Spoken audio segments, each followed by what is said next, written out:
New York City, the makers of Clippercraft clothes for men and 1,036 leading retail stores from coast to coast present the world's most famous detective, Sherlock Holmes.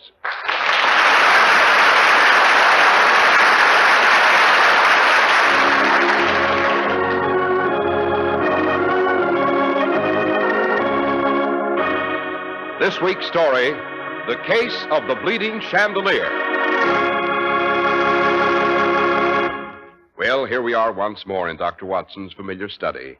Outside, a drowsy June day is drawing to a close.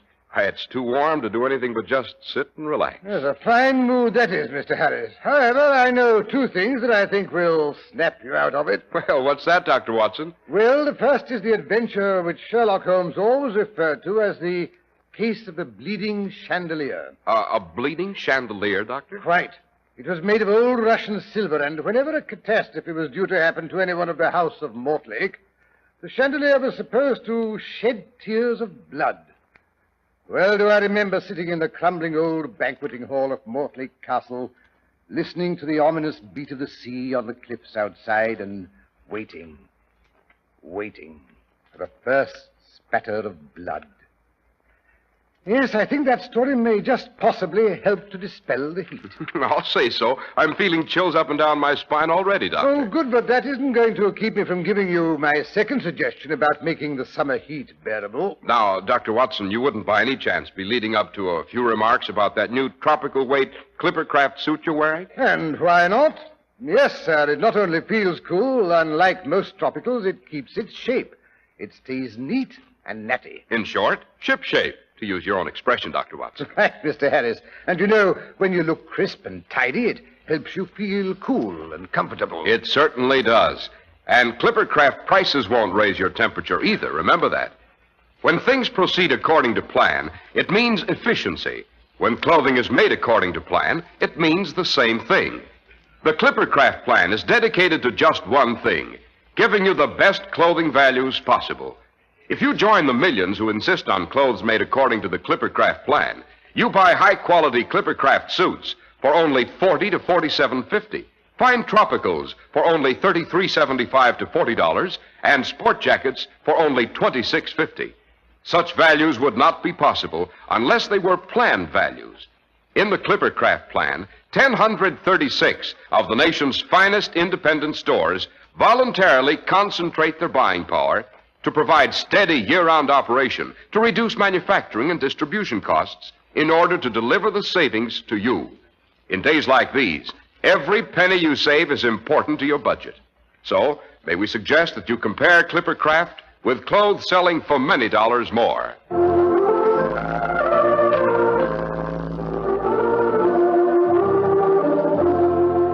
And now, Dr. Watson, back to Mortlake Castle and the chandelier that shed tears of blood. Or did it refuse to live up to its reputation? As a matter of fact, yes, it was rather curious blood, as it turned out. But to begin at the beginning, let me see, it was a murky midsummer day in the late 90s. When Holmes came into breakfast, he found a large envelope addressed in a scrawling, rather flamboyant hand and with a decidedly grandiose purple seal affixed to the back flap.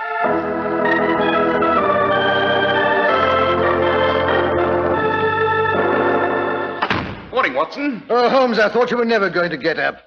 I see there's a tremendously important-looking letter waiting for you. Really? A communication from the court chamberlain, I presume, telling me I'm to be knighted. Oh, don't be an ass. What's so asinine about that?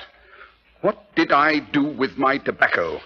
Plenty of pompous nonentities without 1/10 my brains have managed to get themselves on the honours list. Confound that tobacco pouch. Where is it? Oh, never mind your tobacco pouch. Here, have a cigar and sit down and open your mail. Oh. Thank you, Watson. Yes, your practice must be improving. Your cigars are becoming quite respectable. Yes, quite respectable. Holmes, you old fraud. I don't think for 1 minute you mislaid your tobacco pouch. There it is in the pocket of your dressing gown. Well, so it is. Now, fancy that. Yes, you were just trying to wangle one of my new cigars. I say, how in blazes did you know I'd been given a box of Coronas? My dear Watson, the Morning Times lists the birth of another son to Mr. Harridge, the hair tonic millionaire, and to Mrs. Harridge, too, of course. He always gives you Coronas on these occasions. Holmes, will you stop blithering and open that letter? Dear, impatient this morning, aren't we? Yes, Watson, you're as anxious and high-strung as any prospective father when you think you see a new case in the offing. Holmes, will you please... Very well, very well. Now, what have we here? The postmark says Mort's Bay. That's in North Devon, if I'm not mistaken. No, for once you're correct. I believe Mortlake Castle overlooks Mort's Bay. Correct again. Your average is rising, Watson. Well, then the letter must be from Lord Roger Mortlake, the 7th Baron Embers. Only the man who's head of the family would have such a dashing handwriting and would seal his letters with the family crest. Back to normal, Watson. What do you mean? In the first place, it's not the Mortlake seal. It's a much newer crest, the one invented by the late Samuel Pridgett, 1st Baron Waterhole, the ginger beer tycoon. Furthermore, the letter was written by a woman, his widow to be exact, so you're wrong on both counts. However, it was sent from Mortlake Castle, where it seems Lady Pridgett is visiting. Well, what does the old girl want? Us, Watson, or more specifically, me. You may come along if you can manage to tear yourself away from the Harridges and their progeny. What's up at Castle Mortlake? Here, read the letter for yourself. Dear Mr. Sherlock Holmes, I'm not easily intimidated. However, when I find a note pinned to my pillow which reads, "Beware, if you proceed with the marriage, the chandelier will drip blood." In such an event, Mr. Holmes, I deem it wise to seek counsel and possibly protection. Will you come to Mortlake as my guest, incognito, of course? I shall introduce you as my cousin, Sherwood Jones. I suggest you arrive at Barnstable by the 3:10 on Thursday. I myself shall meet you. The walls of this old mausoleum called Mortlake Castle have many ears, it seems. However, the drive to the castle is a long one. I shall be able to give you all the details of a thoroughly sinister situation in the privacy of the carriage. Furthermore, the family coachman is quite deaf. Do come and relieve the anxiety of a troubled woman. Yours in desperation, Amelia, Lady Pridgett. P.S. I understand you have a medical secretary or helper. By all means, fetch him along. He can be my husband's cousin, Dr. Botsam. Or I refuse to be called Botsam. Very well, then. Stay and minister to the Harridges. Personally, I shall go and pack. Yes, we haven't too much time if we're to catch today's train. I say, Holmes, if there's a wedding house party at Mortlake Castle, it should be all rather posh, eh? Shall we take white tie or black, do you think, huh? You may take your entire trousseau, my dear Watson. Personally, I shall be content with a rather complete chemical kit and your army revolver.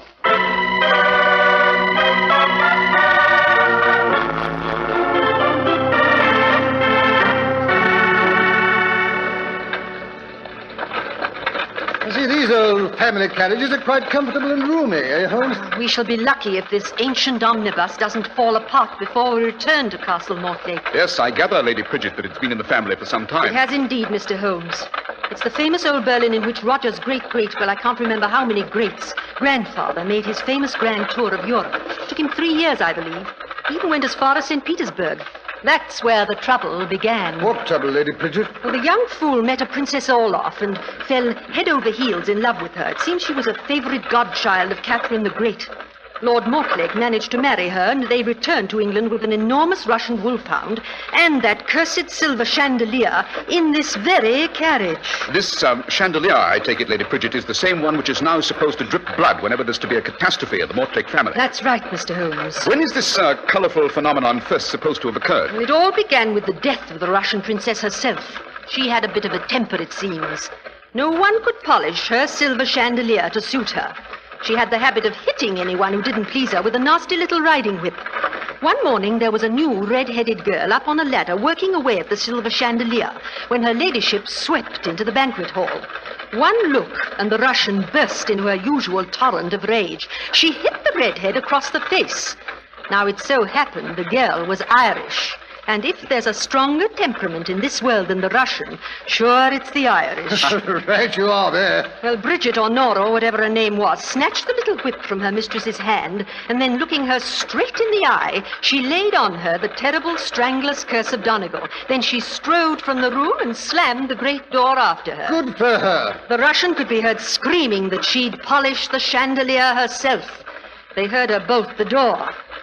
All afternoon, she could be heard laughing and singing wild Cossack songs. As evening came on, the singing ceased. The Russian princess didn't appear at the supper table, but no one dared go fetch her. As the evening wore on, her wolfhound began to whimper outside the locked door. Shortly before midnight, he started to howl.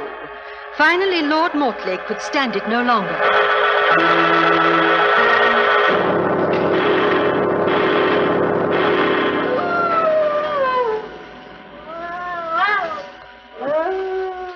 It's midnight.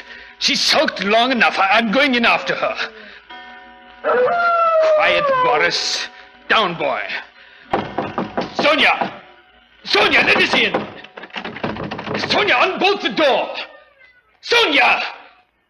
Confound the woman. We shall have to break in the door. Boris, stop that. Door's heavy. We need a battering ram. Bring that long bench. That's it. That should do the trick.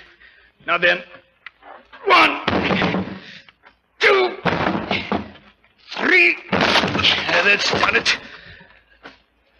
Good Lord, it's black in there. Sonia, come out. Sonia, do you hear me? Someone give me the torch. Boris, what's the matter? The animal's trembling like a leaf. Hand me the torch. That's better. Now then we'll see. The ladder's lying on the floor. Good Lord. The chandelier. She's hanging from the chandelier. She's strangled by her own hair.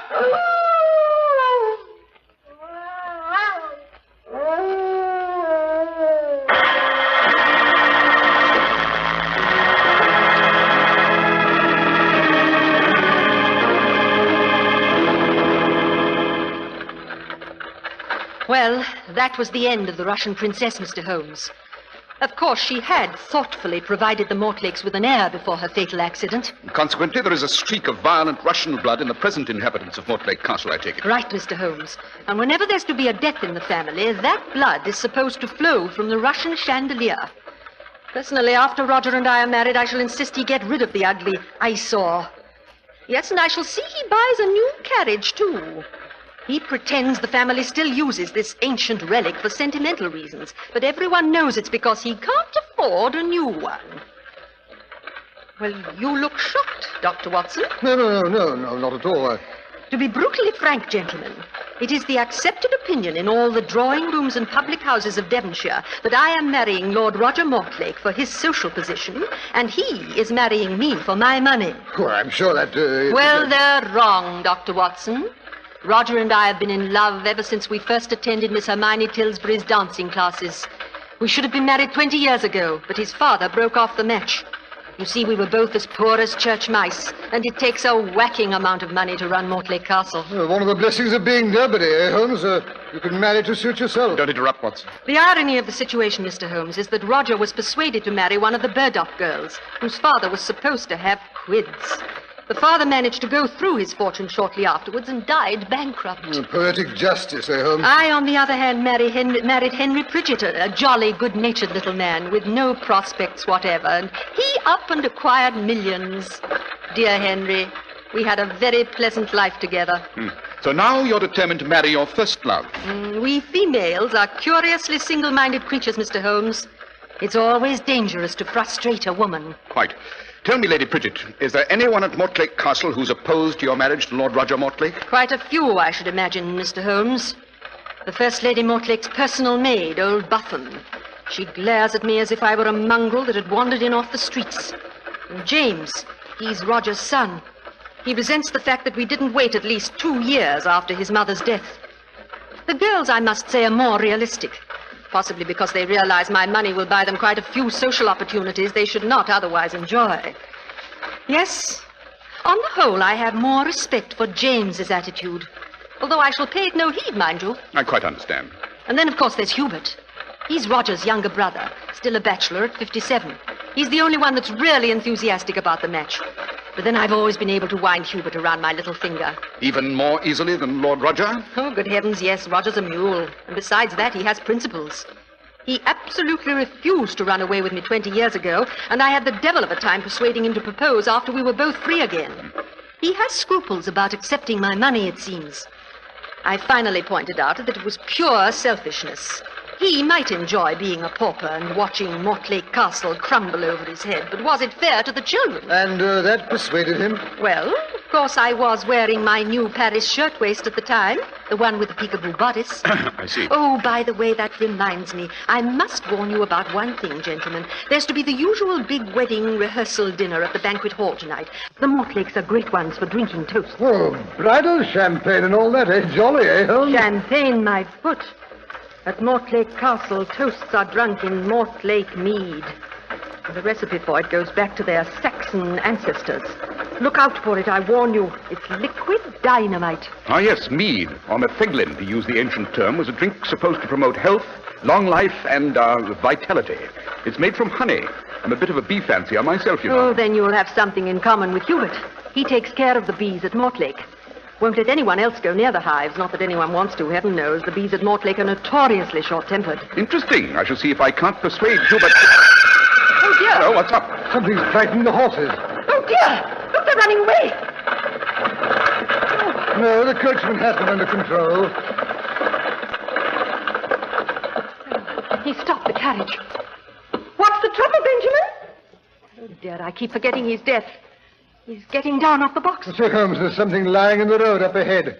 The driver's gone to investigate. It's getting so dark I can't wait. Watson, you stay out here with Lady Bridget. I'll go and see if Benjamin needs help. Wind rising. That pounding up ahead, that will be the sea. Must be close to Mortlake Castle. Yes, let's see what we've got. Lantern! Benjamin, give me the lantern. A sheep. Quite dead. Still bleeding. Nasty series of gashes across the throat. There be evil coming to Mortlake. It's a sign. When that Russian ghost dog comes back and kills a sheep, it's a sure sign. Mark my word, tonight the chandelier will drip blood.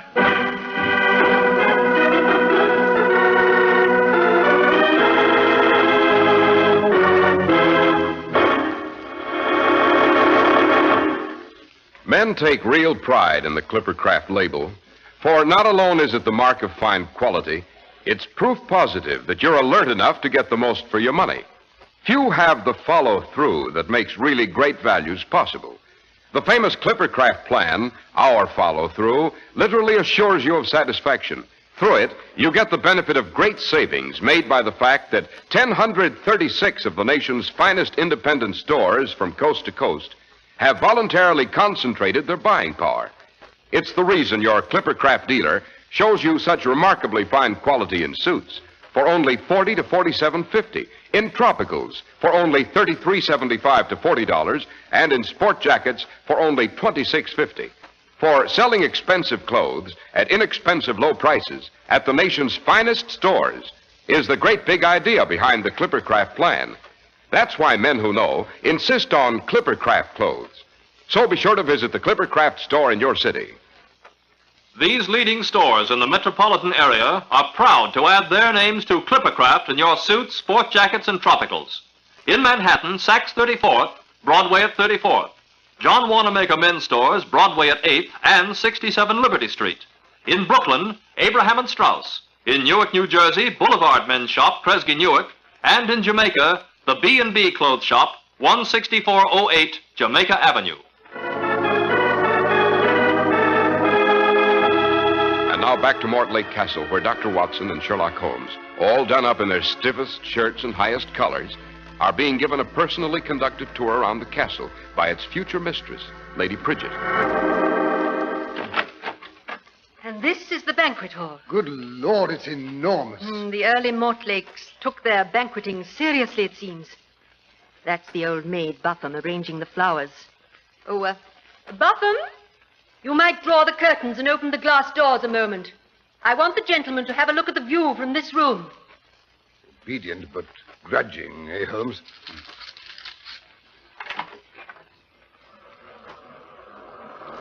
The surf sounds ominous. Aye. There's a sound of doom in it tonight. You do well, my lady, to leave before there's harm done. What do you mean by that, Buffum? She's just trying to frighten me off. It won't work, my girl. It takes more than dead sheep, pounding surf, and dripping chandeliers to get rid of me. That's all. You may close the doors and go. By the way, that is the chandelier, I take it. The enormous silver one near the great center window. That's right. Well, it's certainly spectacular, eh, Holmes? Must hold nearly 100 candles. 122 to be exact. When they're all lit, it creates quite a show of light. And heat, too, I imagine. Buffum expressing her disapproval. Well, I'm glad she's gone. She was giving me the fidgets. I see there's a ladder under the chandelier. Yes, they're about to light the stupid thing, I imagine. I think I'll just mount it and take a closer look if you've no objections. None at all. I'll hold it steady for you. Thank you, Lady Pridget. Yes, I thought I recognized it. You mean you've seen the chandelier before? No, it's twin sister in the Winter Palace in St. Petersburg. It's supposed to have been made for Catherine the Great to eliminate any suitors who had lost their charms. What do you mean by that? Both chandeliers are hollow. The one in St. Petersburg was so hung that boiling lead could be poured into it from the room above. It eventually found its way out of the mouths of these little silver dolphins and poured itself over the guest of honor seated below. Yes, mouths of these particular dolphins seem to be stopped up, however. Well, thank heaven for that. Oh, balderdash. That chandelier doesn't reach to the ceiling. It's too high up. It's hung to a great hook by a long velvet cord. Yes, the cord looks rather frayed. Furthermore, there's no room above this. Nothing but that vaulted ceiling up there. Oh, if you think anyone can make the chandelier drip blood by crawling around on the roof, you're very much mistaken. Yes, it doesn't seem very practical. Who is due to sit at these places directly below the chandelier, Lady Bridget? Why, that is Roger and I suppose. It's the head of the table, you know. Yes. Now, suppose we shift things around a bit. Help me, Watson. I hope. If we pull the table to one side... A little further, Watson. That's better. Yes. Now, if you'll seat Watson and myself to your left, Lady Pridget. Now we'll be directly under the chandelier. I say, Holmes, do you happen Quiet, to... Watson. Someone's coming down the hall. Ah, there you are, Amelia, my dear. Roger's looking all over for you. They're having sherry in the pink drawing room. Oh, we'll go right along, Hubert. Thank you for telling me. I was just showing my cousins the chandelier. Oh, how'd you like the old monstrosity? To be quite frank, I don't. Neither do I. Ah, well, I came in to light the candles on the silly thing. Tell me, Mr. Mortlake, do you believe this chandelier drips blood whenever there's to be a catastrophe in the family? Well, something of the sort did happen, you know, when my Uncle Edgar was drowned. I was quite young at the time and terribly impressed by the great brownish drops. Of course, looking back, I realized there was a terrific rainstorm and there may have been a leak in the roof and the water splattered through onto the chandelier and gathered rust and dripped off or something of the sort. But it's a silver chandelier, Mr. Mortlake. Why, that's right, Hubert. Silver doesn't rust. Oh, well, maybe there's some other explanation. I'd better start to light it or they'll be ready for dinner before I've finished. Our butler's getting old, you know. Letters give him vertigo, I'm afraid, so it's up to me. May I help you? Let me take that silver pitcher you're carrying. Thank you, no. I'll just put it here on the sideboard. It's the famous Mortlake mead, you know. I was just decanting. But you'd better run along, Amelia, and take along your cousins, my dear, or Roger will be wilting his collar out of sheer anxiety.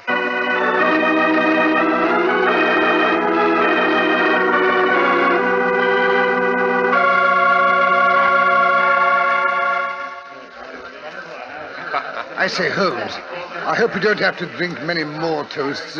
This mead is too dashed potent. Yes, it has what you might call authority. Confound it, Holmes. Did you have to put us under the chandelier? Another drop of wax just splashed down my shirt front. Yes, but this time it's slightly brownish. Yes, the chandelier's really getting hot. Oh, wax doesn't turn brown with heat. This wax does, Watson. It's beeswax. Beeswax? Yes, but the candles are tallow. Interesting. Very interesting. What's so interesting about it? Oh, confound it, there's another blob on the back of my hand. Yes.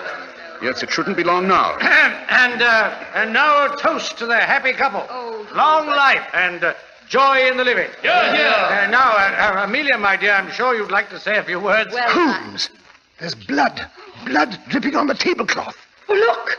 The chandelier, it's bleeding! The chandelier!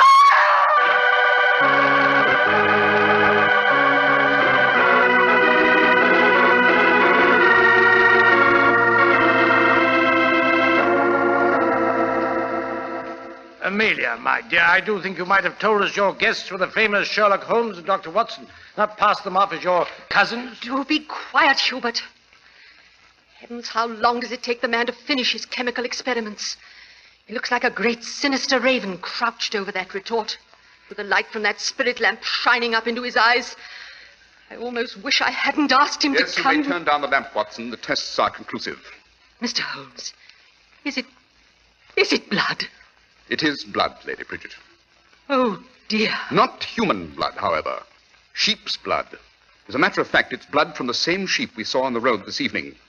More blood from that sheep is spattered here on this mackintosh I found rolled up in a chest in the front hall. Roger! That's your Mackintosh! Don't be alarmed, my dear Lady Bridget. Your fiancé hasn't stepped foot outside all day. The polish on all of his boots is quite untouched. The polish on Hubert Mortlake's brown Oxford has been splotched, however, by blood. Sheep's blood. It's quite easy to borrow a Mackintosh, you know. Shoes, however, aren't so adaptable. You mean Hubert is responsible for the gory chandelier? What? Yes, Hubert. You filled the hollow interior with sheep's blood from that silver pitcher when you came in to light the candles. But why didn't it drip through at once? Because he had stopped up the silver dolphins' mouths with beeswax, which only melted from the heat of the candles after they'd been burning for some time. I suspected Hubert was up to something the moment I discovered the dolphin's mouth had been stopped with beeswax. Hubert, why did you do it? Because I've always loved you and hated Roger. I was glad when Father made him marry that ugly Burdick girl. But you wouldn't look at me even then, Emily. Well, I made up my mind he'd never get you, never. And now I've lost. Out of my way. Everything's lost. He's running along the tabletop. He's Stop jumping him. the chandelier! He's swinging for the window. Hubert, look out! You'll crash! The rope's broken. It's crashed! The chandelier and Hubert, they've crashed through the window! Gone over the cliff. He'll be pounded to death on the rocks. I'm afraid so. I warned you, milady. I said it was the sound of doom.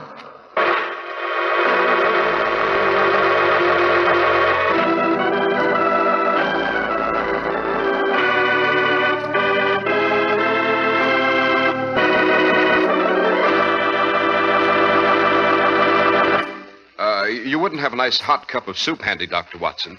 No, but I can lend you my last winter's overcoat, Mr. Harris. Well, that was certainly a real old-fashioned chiller-diller, Doctor. But now, could you give us a hint about next week's story? Well, let me see now. Next week is the last broadcast of the season, Mr. Harris, so I think I'll pick a good old-fashioned hair-raiser. Fair enough. Yes, I think I'll tell about a double murder that occurred in Ronda's circus. It concerned a clown and a savage lion and a certain strong man whose courage failed him at the crucial moment. Holmes always called it The Adventure of the Veiled Lodger.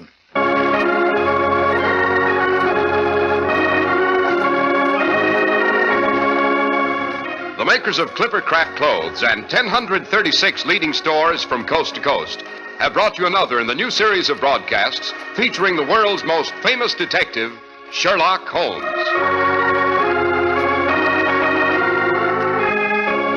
Our stories are based upon the character Sherlock Holmes, created by Sir Arthur Conan Doyle. Sherlock Holmes is played by John Stanley, Dr. Watson by Alfred Shirley, and the dramatizations are by Edith Miser.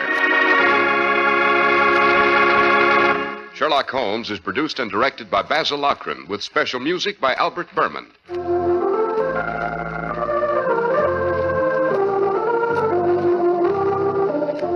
John Stanley, known best to you as Sherlock Holmes, has turned author.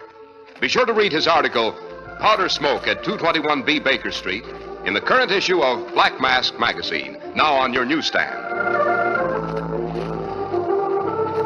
If you don't know your Clippercraft dealer, write Clippercraft, 200 Fifth Avenue, New York City.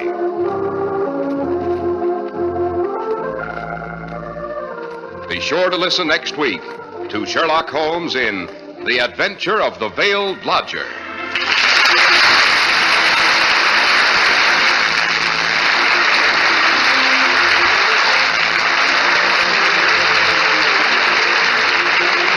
This is Cy Harris speaking for Clippercraft Clothes. This is the Mutual Broadcasting System.